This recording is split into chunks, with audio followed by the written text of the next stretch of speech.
देखिए जी, आपको मालूम होगा कि कुछ दिन पहले बहुत सारे जर्नलिस्ट जो मेरे पास आए यहाँ स्कूल में या मेरी हेड ऑफिस में वहाँ सोपोर के अंदर, तो उन सब को मैंने ये समझाया कि अचानक बोर्ड हुकाम को ये आर्डर मिला कि आप इस साल गवर्नमेंट की किताबें लगा दो सिलेबस में।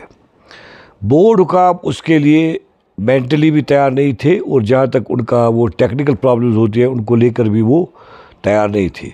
पब्लिशिंग के मामले में तो वो इतनी पब्लिश करते जितने गवर्नमेंट स्कूल को चाहिए था। प्राइवेट स्कूल के मामलात में वो बेखबर थे। अचानक इनको ये खबर दी गई कि आप प्राइवेट स्कूल्स में भी किताबें लगाओ।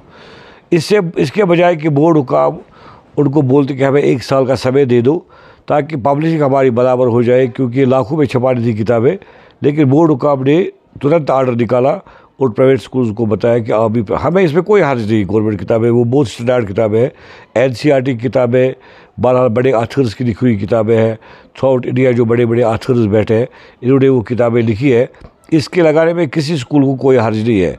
लेकिन जब मार्च का सेशन शुरू हुआ तो आपको पता है हर तरफ हाहाकार था, किताबें नहीं मिल रही थी। लेकिन अल्लाह का शुक्र है कि अब बहुत सारी किताबें आई, बोर्ड की आ रहे हैं दिन ब दिन। हर दिन स्कूल वाले जो एक बुक सेलर्स है वो ला रहे हैं किताबें, और बाज़ाब्ता तौर अब तकरीबन 50-60% बच्चों के पास स्कूलों में किताबें मौजूद है। अब कोई ऐसी प्रॉब्लम नहीं है। जो पहले महीने में क्राइसिस रही, अप्रैल के शुरुआत में क्राइसिस रही, वो क्राइसिस पर लगातार नहीं रही। अब तो बहुत हद तक स्कूलों में किताबें मौजूद है। हाँ, क्या सर आपको लग रहा है कि इस ऑर्डर से जो प्राइवेट पब्लिशर्स थे उनके रोजगार पर असर पड़ा? देखो जी, असर क्यों नहीं पड़ता, असर तो काफ़ी पड़ा।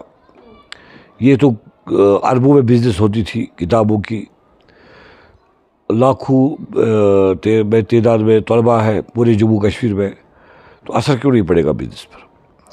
लेकिन अब क्या है कि गवर्नमेंट को चाहिए कि इसके बजाय कि वो डायरेक्ट सप्लाई करे प्राइवेट स्कूल्स में या क्या नाम है गवर्नमेंट स्कूल्स में, उनको चाहिए कि वो पब्लिशर्स को ही वो किताबें दे दे और इनको 10 या 15% कमीशन दे दे, ताकि उनका रोज़गार जो है वो मुतासिर न हो जाए।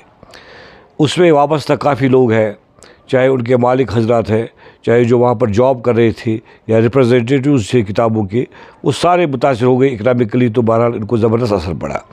लेकिन इसके लिए भी एक तरीका है कि गवर्नमेंट ही आप इन को रोज़गार अता करे। वो कैसे हो सकता है कि सप्लाई अब उन्हीं बुक सेलर्स को दी जाए गवर्नमेंट की जो ये बेचते थे, जो इस काम से वाबस्ता थे। तो इसके बाद कोई मुझे नहीं लगता कि फिर ये प्रॉब्लम रही, फिर तो ये प्रॉब्लम नहीं रह सकती है। सर एज एन एजुकेशनिस्ट आप इस ऑर्डर के हक में हैं। बिल्कुल, गवर्नमेंट ने ये ऑर्डर लागू किया है। लेकिन अगर देखा जाए जो पेरेंट्स है वो ये शिकायत करते हैं कि जो भी इन जेके बॉस प्रेस्क्राइबर जो बुक्स है उनका जो कंटेंट है वो सब स्टैंडर्ड है। आपका इस हवाले से क्या कहना है? देखिए जी, मैं आपकी चैनल की वसारत से बता दूं आपको कि जहाँ तक गवर्नमेंट की किताबें और जहाँ तक प्राइवेट कैपेसिटी की किताबें हैं, इनमें एक फ़र्क हो सकता है, वो है सिर्फ मटेरियल, कागज़ का। कागज़ जो इसमें इस्तेमाल होता है, मटेरियल जिस पे लिखा है, वो थोड़ा गवर्नमेंट का वो जो है कमज़ोर कागज़ होता है। लेकिन कमज़ोर कंटेंट्स नहीं होते हैं, कमज़ोर सब्जेक्ट नहीं होता है। जो कुछ उसमें लिखा है दैट इज़ स्टैंडर्ड एजुकेशन। आप कुछ पेरेंट्स बोल रहे हैं उनकी किताबें सब, वो शायद इसलिए बोल रहे हैं मेरे ख्याल में कि वो इजी है।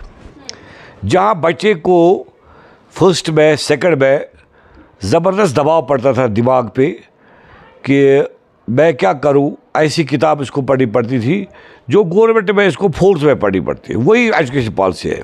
नई एजुकेशन पॉलिसी जो 2020 एजुकेशन पॉलिसी, इसका मतलब ही है कि बच्चों का लोड जो है वो शट डाउन कर लो। बच्चे जो ज़बरदस्त मुश्किलात में होते थे, मुश्किलात से दो चार होते थे, उनको ज़बरदस्त मुश्किल लगता था कि 3 साल के बच्चे को ABC पढ़ना होता है। आप हमें बोल रहे गवर्नमेंट इनको खेलने दो 6 साल तक, इनको ABC दे दो आप 6th में। तो ये कोई गलत बात नहीं है। मैंने खुद ABC पढ़ा है 6th में, यानी 12 साल 6th में मैंने पढ़ा है। मैंने फिर MA इंग्लिश नहीं किया, तो मैं लेक्चरर नहीं सिलेक्ट हुआ गवर्नमेंट में। तो पता नहीं लोग क्या बोल रहे हैं कि कमज़ोर, ये स्टैंडर्ड डाउन। स्टैंडर्ड कहाँ से डाउन हुआ? ये गलत बात है। हर एक किताब जो गवर्नमेंट की है वो मिल बैठकर बड़े बड़े इंटेलेक्चुअल, बड़े बड़े जो मतलब हमारे एजुकेशनिस्ट हैं, इन्होंने मिल बैठकर बनाई है। तो तो वो कैसे उसका स्टैंडर्ड कम हो सकता है? ये पेरेंट्स को कन्फ्यूजन है। सर कंपटीशन की अगर हम बात करेंगे, आपने बहुत अच्छी बात की कि मतलब 6th में ABC या 3rd में ABC पढ़ाने की बात हो रही है। बिल्कुल। अगर देखा जाए सर कंपटीशन की बात करेंगे आज के डेट में आप मुझे बताओ 3rd 4th में कौन सा कंपटीशन होगा? जो बच्चा NCERT गवर्नमेंट सिलेबस अब पढ़ेगा, आप देखना वो बच्चा जो प्राइवेट कैपेसिटी में सिलेबस पढ़ेगा वो लोडेड होगा, उसका दिमाग वो कमज़ोर होगा फिजिकली भी और मेंटली भी। लेकिन जो NCERT की किताबें पढ़ेगा वो इनका स्टैंडर्ड इतना अच्छा है, टू द एज रिलेटेड है उनका स्टैंडर्ड, कि वो फल फूल कर वो इन किताबों को पढ़ेगा।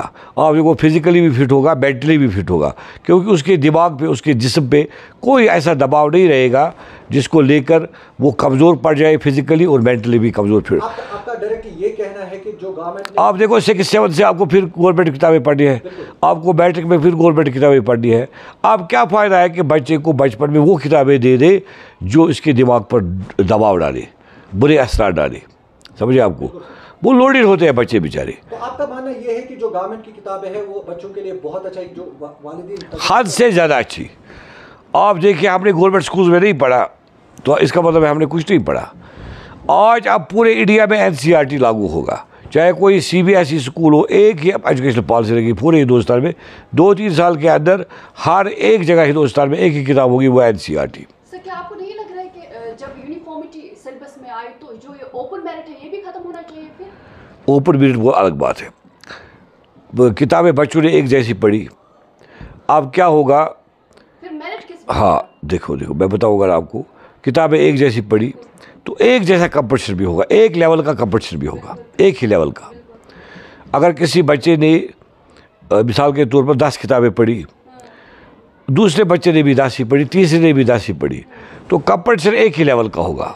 वरना क्या होता था, कोई ऐसी बड़ी बड़ी किताबें पढ़कर दूसरे को लगता था कि मैं कैसे इसके साथ कम्पीट करूं, हालांकि ऐसी बात नहीं थी, लेकिन उसको डर सा लगता था कि मेरे साथ बिस्को स्कूल का बच्चा है, उन्होंने तो ये 6ठी जमात में पढ़ी है किताब जो मैं 10वीं में पढ़ता हूँ। ऐसा कुछ डर अब नहीं रहेगा, अब एक ही लेवल का कंपटीशन होगा। आपको लग रहा है कि मेरिट सिस्टम अब खत्म होना चाहिए? मेरिट सिस्टम का ऐसे खत्म? मेरिट सिस्टम में 2020 एजुकेशन पॉलिसी में कोई जगह नहीं। अब आप देखो ग्रेड नहीं, आप फर्स्ट पोजीशन सेकंड पोजीशन नहीं, ग्रेड A ग्रेड B दिया जाता है। क्यों? क्योंकि बच्चे जो डिप्रेशन में जाते थे, आपको मालूम है कितने बच्चों ने खुदकुशी कर ली, मुझे कम मार्क्स आ गए, मुझे उसके ज़्यादा आ गए। क्यों ऐसा होता था? क्योंकि बच्चों को लगता था शायद मार्क्स ही सब कुछ है। ये जो 2020 इसमें मार्क्स का कोई वैल्यू नहीं, इसमें क्रिएटिविटी का वैल्यू है कि बच्चा कितना मेंटली डेवलप है, कितना क्रिएटिव बनेगा, कितना वो खुद दिख सकेगा, कितना इसके अंदर मेंटल कैपेसिटी इसकी कितनी है। वो बस हमारी T20 पॉलिसी में है। तमाम लोगों को इसको साथ देना चाहिए और आप देखोगे इंशाल्लाह 5-6 साल के बाद इतनी अच्छी तरह से हमारे बच्चे डेवलप हो जाएंगे। लेकिन गवर्नमेंट को एक बात मैं ये मतलब मशवरा देता हूँ कि जो हमारी अपग्रेडेशन किताबों की वो बहुत ज़रूरी है। इसके सिर्फ बात में 5 साल पहले जो किताब थी वो 5 साल के बाद नहीं रहनी चाहिए, स्टैंडर्ड्स का बदलना चाहिए, वो इनको ज़रूरी करिए। नहीं कि हमने 10 साल पहले किताब छपाई अब वो 10 साल चलेगी, नहीं। हर 2-3 साल के बाद ये जो बड़े बड़े इंटेलेक्चुअल NCERT के बैठे हैं, एजुकेशन बैठे हैं, इनको 3-4 साल के बाद मतलब सॉफ्टवेयर के साथ, साइंस और टेक्नोलॉजी के साथ, दुनिया की तरक्की के साथ इनको हर एक चीज़ किताबों में बदलना होगा।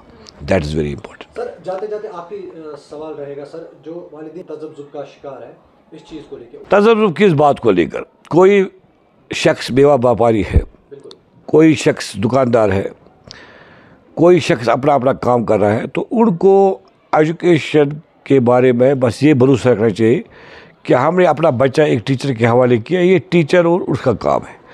एक पेरेंट बेचारा जिसको दुकान चलाना है उसको इन मामलात में दखल नहीं देना चाहिए।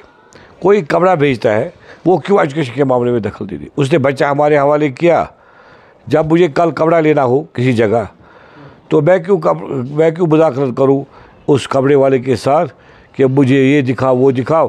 कपड़ा वाला मुझे खुद बताता है कि कौन सा स्टैंडर्ड कहाँ पे आपको मिलेगा, ये किस लेवल का है, ये किस। इसी तरह से मुझे वहाँ पर ज़्यादा बातें करने की ज़रूरत नहीं है, क्योंकि खुद वो एक एक्सपर्ट जो कपड़ा बेचने वाला है या कोई किराना बेचने वो मुझे समझाता है। इसी तरह से एक एजुकेशन को पता होता है कि बच्चे को मुझे किस लेवल पर के चाहिए। अब उनको तज़ब्ज़ुब की शिकार होने की क्या ज़रूरत है पेरेंट को? जब उन्होंने ये बोलता है एक education system, give your child to me and I will make you what you want, क्या आप चाहते हो मैं उसको वही बढ़ाऊँगा, समझे आपको। तो आप तजब्बुर की क्या शिकार के होने की क्या ज़रूरत है, कोई ज़रूरत नहीं है, ठीक है।